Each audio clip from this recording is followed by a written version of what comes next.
Spotted na nagkukulitan ang kay Drea sa airport habang naghintay ng kanilang flight papuntang Davao City para sa isang event na kanilang aatinan.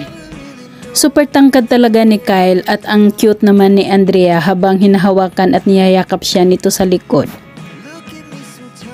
Pinagkaguluhan sina Andrea Brillantes, Kyle Echari pagdating pa lang sa Davao Airport ng kanilang mga tagahanga.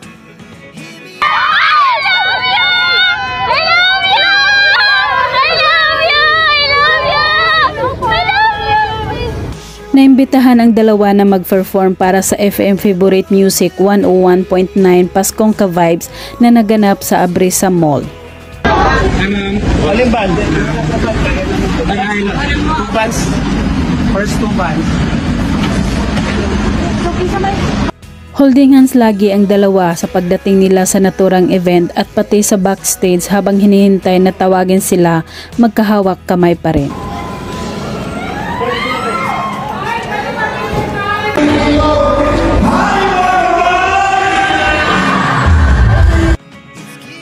Unang lumabas si Andrea Brillantes sa stage para maghandog ng kanyang awitin at kaya naman naghihiyawan ang mga tao sa paglabas niya.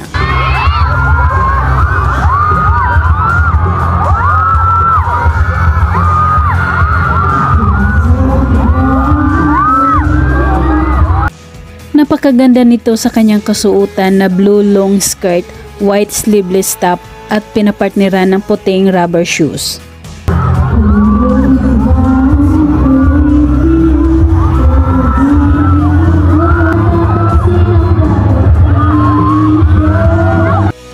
Pagkatapos maghandog ng kanyang unang kanta, tinatanong ni Andrea ang mga tao kung gusto pa ba nitong kumanta siya ulit. Okay lang ba kung kantahan ko pa kayo sa pangkanta?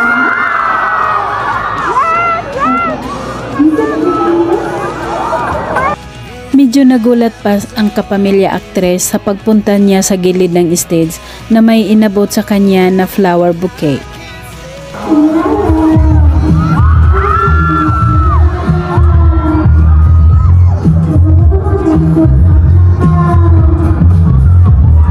At sa kabilang gilid naman ng stage, nakatanggap naman ng picture frame na mukha ni Andrea na gawa sa charcoal ang kanyang kinuha.